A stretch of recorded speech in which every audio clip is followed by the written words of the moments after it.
merci de nous rejoindre dans ce dernier rendez-vous de l'actualité. On démarre tout de suite avec les titres. 27e congrès de l'Union postale universelle, la Poste invitée à évoluer dans la digitalisation. Cette journée a été marquée par le bilan dressé par le directeur général sortant de l'UPU et la présentation de la candidature du Camerounais Younous Djibril.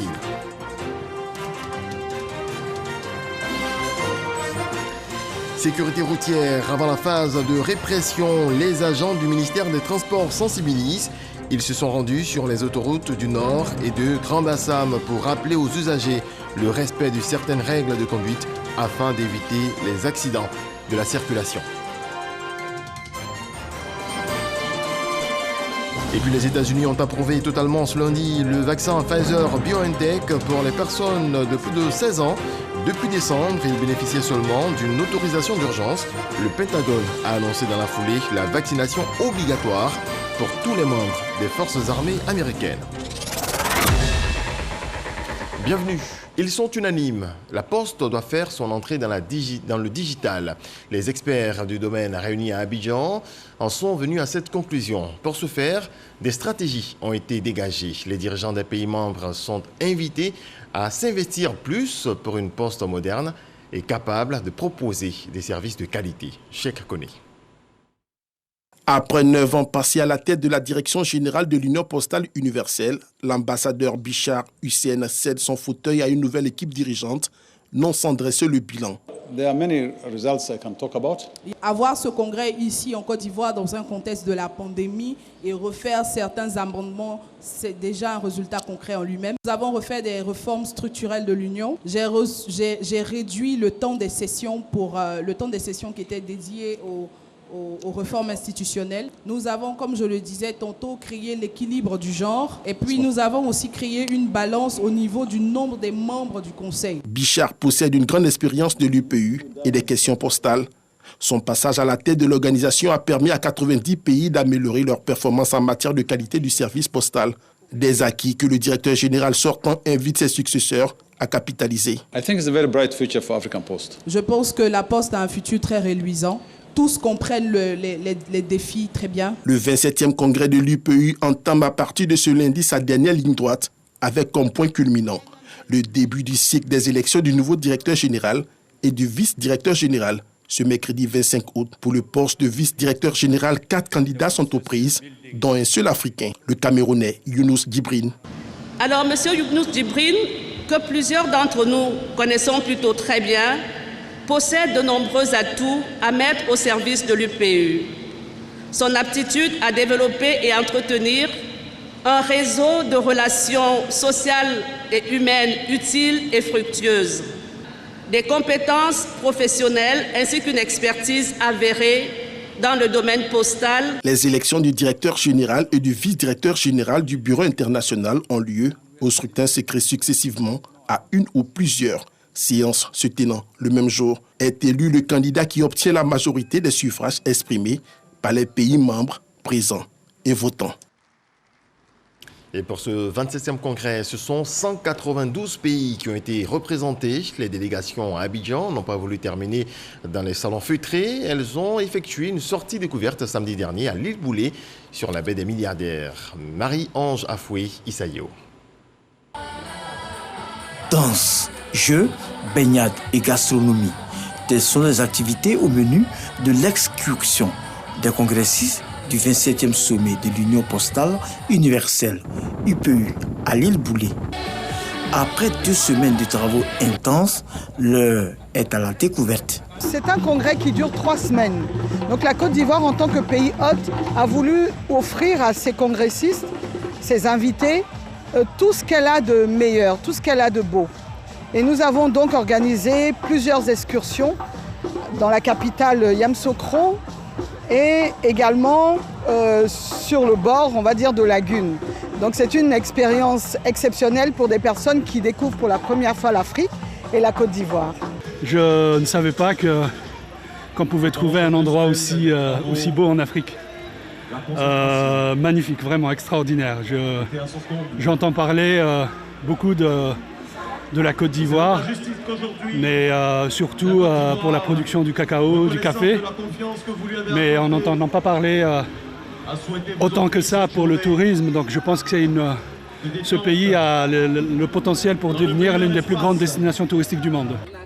Les congressistes n'ont pas boudé leur plaisir, visiblement heureux de découvrir les opportunités touristiques de la Côte d'Ivoire. Ce lieu est très merveilleux, c'est très beau. C'est au milieu de la nature. C'est fantastique parce que tu te sens comme au milieu de la forêt, de la nature. Et je suis très contente parce que chaque week-end, nous avons le privilège de découvrir d'autres lieux, d'aller en excursion. Je pense que plusieurs personnes vont quitter ce pays avec de bonnes idées. Après cet intermède, les travaux du 27e sommet de l'UPU reprennent de plus belle ce lundi, avec pour activité phare la conférence de presse du directeur général de l'Union postale universelle. Autre volet de l'actualité, la route a ses codes et il faut les respecter. Avant de passer à la phase répressive, place à la sensibilisation. Le ministère des Transports met tout en œuvre pour rappeler aux automobilistes les règles qui concernent la circulation sur les routes et les chaussées. Konaté Moussa. Ce conducteur de minicar est soumis à l'alcotest. Testé négatif, il est autorisé à reprendre le volant de son véhicule. La voie Port-Boué-Grand Bassam est investie ce jour par la police spéciale de la sécurité routière. Nous avons mis déjà des dispositifs en place, que ce soit au niveau de Port-Boué, au niveau de Koumassi et au niveau de Bassam, pour lutter contre l'incivisme sur nos voies. Test d'alcoolémie, échange avec les chauffeurs, distribution de dépliants. Les gestes sont les mêmes sur l'autoroute du Nord. Au kilomètre 17, un nouveau dispositif de contrôle de vitesse est installé. Bon, déjà, on sait qu'il y a un radar sur la route, donc on limite à 60, doucement, jusqu'à la destination. Donc ça fait que tous les cars, les mini-cars, tout le monde va doucement. Le conducteur qui est en infraction sera notifié, mais si l'infraction est trop grave, soit qu'il commet un accident, je ne sais pas, un peu au-delà de notre position, il y a la possibilité de l'intercepter au niveau du péage de Saint-Globo. Cette action s'inscrit dans la phase de sensibilisation sur l'incivisme routier. Nous avons sensibilisé les uns et les autres sur la nécessité donc d'avoir une bonne immatriculation, de bons pneus, de bons freins. Nous avons insisté également sur la nécessité de faire les mutations pour les personnes donc, qui n'ont pas encore fait leur mutation en leur nom. Après cette étape, bientôt la répression. Vous commettez une infraction au code de la route, les caméras, notamment à Abidjan et sur les voies accidentogènes, vous flashent.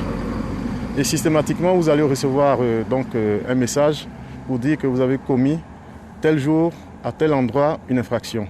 À partir de là, on vous invite donc à aller payer l'amende qui va avec. Pour nous, il ne s'agit pas forcément de réprimer. Ce n'est pas le but. L'objectif recherché, c'est plus les routes sûres. Avoir de bons comportements sur la route. La phase de répression est prévue démarrer le 7 septembre prochain, mais déjà des interpellations. Ce lundi, ce chauffeur auteur d'un accident de la circulation à Yopougon a été mis aux arrêts. Testé positif à l'éthylotest, il va subir la rigueur de la loi. Les jeunes en milieu rural ont une chance d'insertion grâce au mécanisme de l'État. Le ministre en charge de la jeunesse le rappelle à Sarala. Mamadou Touré a échangé avec les jeunes de cette commune située dans la région du Béret. Charles Tatou nous en parle.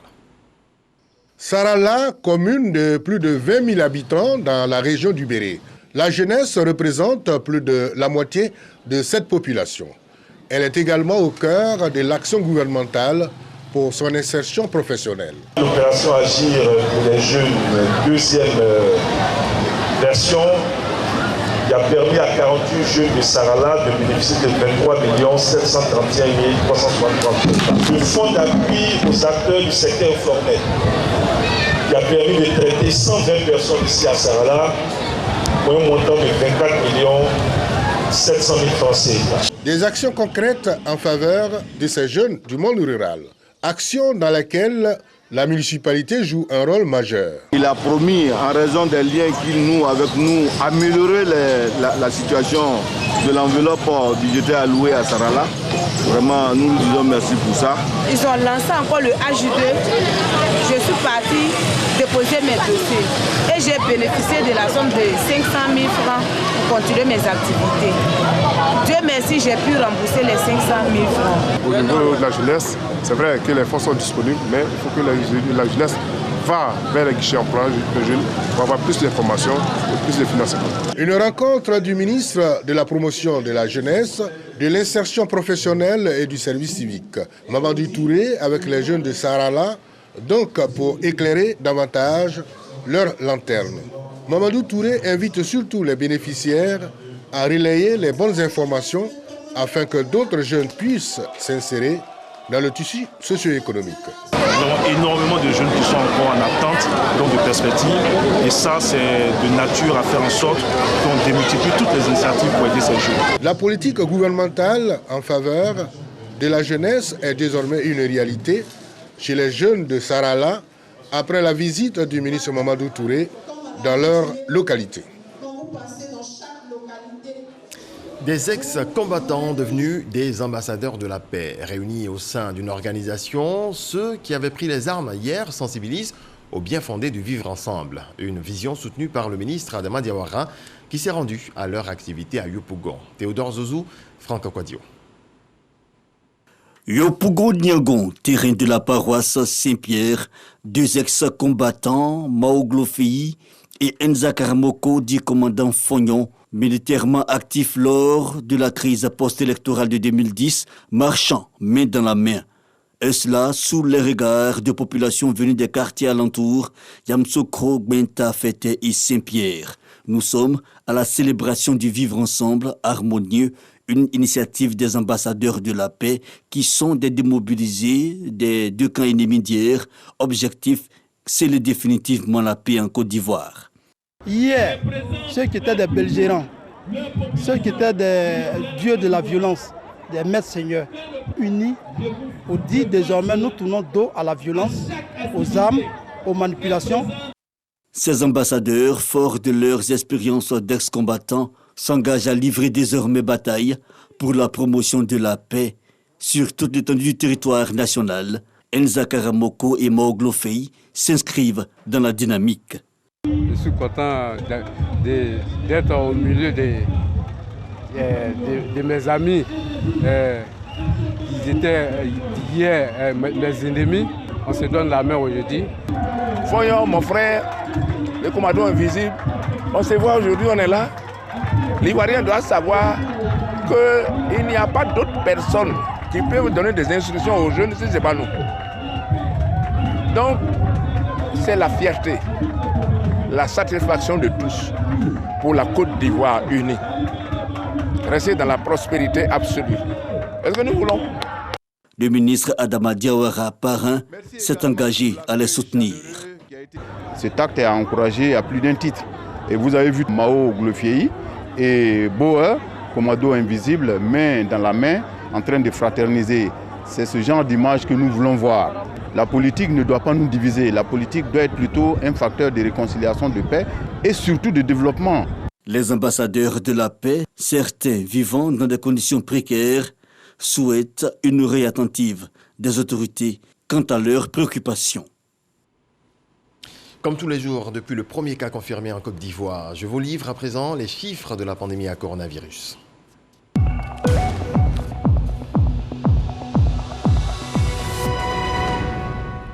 Le ministère de la Santé, de l'Hygiène publique et de la couverture maladie universelle a enregistré ce lundi 23 août 2021 85 nouveaux cas de Covid-19 sur 3689 échantillons prélevés, soit 2,3% de cas positifs, 192 guéris et malheureusement 2 nouveaux décès. À la date du 23 août 2021, la Côte d'Ivoire compte donc 53 730 cas confirmés, dont 52 597 personnes guéries, 397 décès et 736 cas actifs. Le nombre total d'échantillons est de 868 523. Toujours sur le coronavirus, l'agence américaine des médicaments vient de donner son feu vert complet au vaccin anti-Covid-19 du groupe pharmaceutique Pfizer et du laboratoire allemand BioNTech. Le vaccin anti-Covid-19 du géant américain pour les personnes âgées de 16 ans et plus. Cette approbation va permettre à de nombreux organismes américains, publics comme privés, d'imposer plus facilement la vaccination contre le Covid-19 car disposant d'une décision fédérale finale. La culture Bétibé célébrée pendant 4 jours. L'Alaba Festival a tenu toutes ses promesses. Des milliers de festivaliers venus se replonger dans les valeurs ancestrales de ce peuple. Le président du conseil régional du Sud-Comoé, Eugène Akaolé, a marqué son attachement à la culture Bétibé. Serge Coléa. Etioboué, siège du royaume Bétibé, sur les rives de la Bia, dans le sud Comoé. Le peuple est en fête. L'Abada, le tambour, vieux de 200 ans, est sorti de la case sacrée pour une procession. Au premier rang, les vierges, symbole de pureté. Ensuite, les matrones, représentant les 5 grandes familles du peuple Bétibé. Les guerriers qui ont pour mission de protéger le tambour et le roi ferment la marche. Nous sommes à la 7e édition du festival Abada. Une célébration tournée vers la promotion du patrimoine culturel du peuple Bétibé. À travers ce festival, nous souhaitons montrer au monde entier la culture Bétibé, le peuple Bétibé, qui est un grand peuple. Voici l'entrée majestueuse d'Abakwa Bangbangi II, roi des Bétibé. C'est l'un des rares moments de communion entre le souverain et son peuple.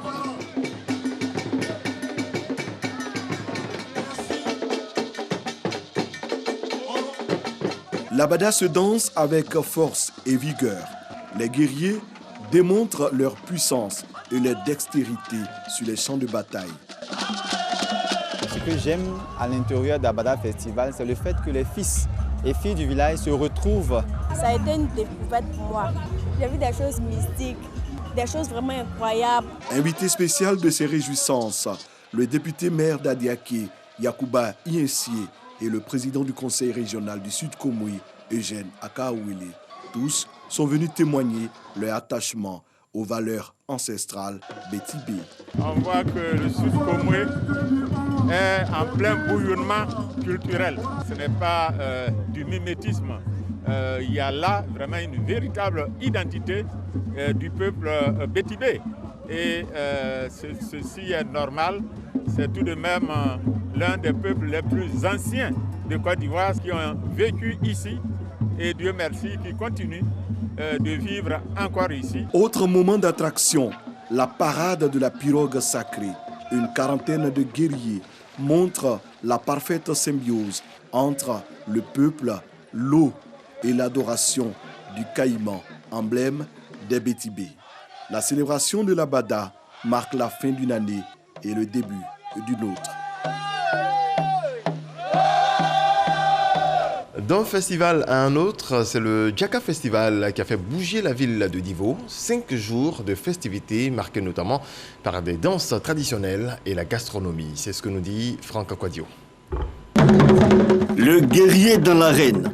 Les Achans du village d'Anono, à nouveau invités spéciaux du Djaka Festival. À Divo, dans le Lodjibois, le festival porte les valeurs des cultures des peuples d'Ida, Godier et Ali. Nous sommes à la 11e édition. Pratiques culturelles et culturelles, gastronomie et l'attraction, le Nigbelilokui, le raffia tissé, l'artisanat local mis en valeur, de quoi donner des idées. Au-delà de ce que nous voyons à l'extérieur, nous partons à l'extérieur pour voir ce qu'ils ont d'important. Pourquoi aussi ne pas faire ressortir cela et l'exporter afin que nous puissions nous vendre aussi à l'extérieur. Le thème cette année, le travail, une façon de célébrer le mérite et les valeurs de l'effort, une édition à tout point de vue positif selon le commissaire général. Nous allons récompenser ceux-là qui ont tracé les sillons du développement de notre région et enfin les élèves qui prennent la relève. Mais nous appelons toute la jeunesse à se mettre au travail, toute la population à se mettre au travail si on veut que Diaka continue, Diaka perdure et que la région continue son développement. Le Diaka Festival, c'est aussi un aspect spectacle grand public et la nuit tombée. La scène fait place au rythme contemporain. Une 11e édition, tout aussi didactique.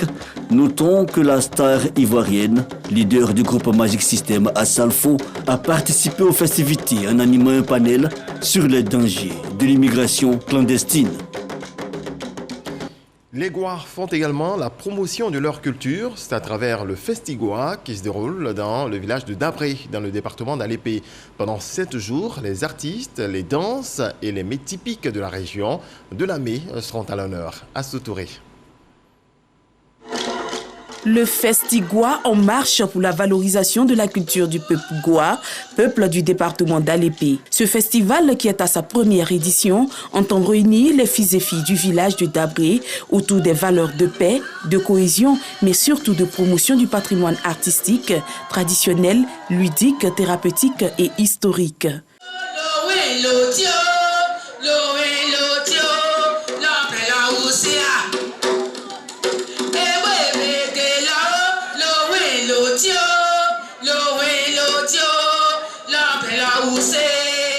Nous venons de l'Égypte.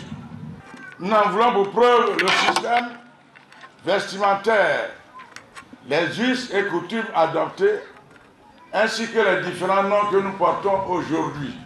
Cathy Loba, première artiste moderne Goa, salue cette initiative. Je suis heureuse parce qu'il faut connaître sa culture. L'art et la culture, facteurs de développement économique et social, un thème évocateur qui cadre bien avec la vision du parrain Fosséni Dambélé, directeur général de la radiodiffusion télévision ivoirienne. La matière, c'est l'histoire du peuple. Ce sont les costumes qui sont particuliers, ce sont les mets qui sont particuliers, ce sont les jeux de société qui sont particuliers et ce sont les danses qui sont particulières. Mes remerciements à titre personnel, les remerciements du comité d'organisation, mais les remerciements de tout le peuple bois. Parce que le DG de la RTI n'a pas hésité un seul instant à apporter son soutien à ce festival. Nous ne sommes pas surpris, parce que M. le directeur général est un homme de culture. Cet objectif visé par les initiateurs est en parfaite harmonie avec la vision du directeur général de la RTI qui, dès sa prise de fonction en 2019, a inscrit au chapitre de ses priorités la production d'émissions télé et de documentaires pour la promotion des valeurs culturelles, coutumières, valeurs traditionnelles en général dans notre pays, la Côte d'Ivoire. La première édition du Festigoa prendra fin le dimanche 29 août prochain. Exposition et panel au cœur des journées culturelles de l'Association des artisans et bijoutiers de Côte d'Ivoire. Ils ont choisi la commune de Marcory pour promouvoir leur activité. Djeneba Bini, Isayo. Exposition et panel au cœur des journées culturelles organisées par l'Association des fiers artisans et bijoutiers de Côte d'Ivoire, AFAPSI. 3 pays de la sous-région, notamment le Mali, le Burkina Faso et le Ghana, ont répondu présents à cette exposition qui vise à promouvoir l'artisanat et la créativité des artisans africains. Les habits, c'est fait par nous-mêmes. Cela, c'est le produit qui est fait en coton. Chez nous, tissé à la main. Cette exposition est l'occasion pour les membres de l'AFAPSI de rendre hommage aux 30 ans de carrière du fondateur, Kambou Moustapha, bijoutier. Ce dernier a profité de cette célébration pour faire un bilan de ses activités. Le bilan va être assez positif, avec beaucoup de difficultés. Je vais dire qu'elle a été générationnelle. On est arrivé dans l'artisanat à un moment donné où il n'y avait pas beaucoup d'intellectuels et il n'y avait pas beaucoup de personnes qui maîtrisaient vraiment la déontologie de la chose. Après que le code de l'artisanat a été promulgué par le chef de l'État, son Excellence Alassane Ouattara, nous nous sommes mains et pieds impliqués dans l'organisation de la chose. Selon Kambou Moustapha, le secteur de l'artisanat est un milieu prometteur qui regroupe 8 branches d'activité, 245 métiers et 5 millions de personnes qui dépendent de ce secteur en Afrique. Parlons politique à présent. Les militants du RHDP du département de Saint-Fra ont réaffirmé leur engagement au parti présidentiel. C'était à l'occasion d'un meeting de remobilisation animé par la ministre Arlette Badou. Une occasion pour lancer également un appel à la cohésion sociale. Michel Digri. Comité de base, structure spécialisée de jeunes et de femmes, les délégations départementales du RHDP de Saint-Fra entendent consolider la présence de leur parti dans la localité. Le département de Saint-Fra compte 4 délégations départementales pour un total de 107 délégués de secteur et de 624 comités de base à ce jour. Cette cartographie démontre clairement, Madame le ministre, l'implantation de notre parti, le RHDP, sur l'ensemble du département de Saint-Fra. La ministre Arlette Badou invite les militants à rester toujours mobilisés, mais surtout à maintenir les acquis de la cohésion sociale dans le département. La grande région de la Maraoué, et principalement le département de Saint-Fra, est une illustration de cette cohésion sociale et de cette politique de vivre ensemble. Nous avons de fortes communautés malinquées, de fortes communautés baoulées, et nous avons la communauté gouro qui cohabitent ici harmonieusement pour faire avancer le département. Et c'est grâce à vos efforts de paix, de vivre ensemble, et votre engagement auprès du président de la République aujourd'hui, Saint-Fra a changé de visage. Pour matérialiser leur hospitalité légendaire, les populations ont fait de la ministre Arlette Badou fille de la région de la Maraoué. Les uns réaffirment leur attachement au parti présidentiel, les autres remercient le président de la République pour ses actions de développement. C'est ce que nous allons voir à Kani, dans la région du Ouorodougou, avec Kader Sogodougou. Place de la gare routière de Kani. La mobilisation des filles et fils de ce terroir Ouorodougouka est totale.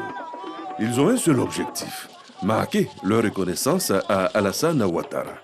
Kani, sous l'impulsion du chef de l'État, a fière allure. Bitume dans la ville, bitumage de l'axe Kani-Bundiali. Taux d'électrification de 92% aujourd'hui contre moins de 30% en 2011. Santé, éducation, adduction en eau potable, les lignes bougent. La promotion des cadres également. Un des leurs, président du conseil régional, acteur majeur de développement, Boaké Fofana a même été appelé au gouvernement. Tous les chefs sont présents. Tous les présidents des jeunes, les présidents des femmes, toutes les associations, tous les délégués des secteurs, tous les présidents de comités de base sont présents pour dire merci à Kani, merci à Boaké, merci au chef de l'État. Chez nous, être reconnaissant, c'est une recommandation divine. Donc, cette manifestation de reconnaissance au président de la République est une manifestation de foi. Kani et l'ensemble du Ouorodougou doivent beaucoup à Alassane Ouattara. Je voudrais exprimer toute ma gratitude à son Excellence, Monsieur le Président Alassane Ouattara. Je peux vous assurer, devant mes parents, ici réunis, que je ne ménagerai aucun effort pour mériter cette confiance. Et je reste convaincu que les bénédictions de ces guides religieux et chefs traditionnels vont accompagner mes collaborateurs et moi-même. Cette journée d'hommage au président de la République était placée sous le parrainage du Premier ministre Patrick Haché. Le ministre de l'Hydraulique, Laurent Tchagba, qui le représentait, invite les Ivoiriens à inspirer à une Côte d'Ivoire qui va de l'avant sous l'impulsion du chef de l'État. Nous avons toutes les raisons de soutenir son Excellence Alassane Ouattara. Quand nous savons tous les actes hautement significatifs de développement qui ne cessent de poser.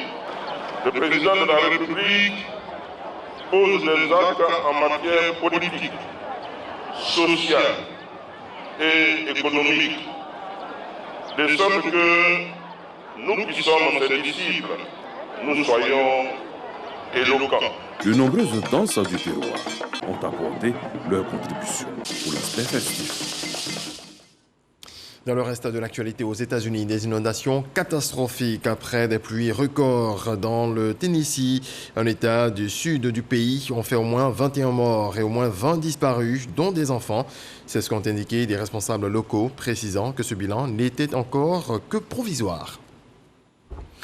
Voilà, c'est s'achève ce journal. Très belle nuit sous la protection du Très-Haut.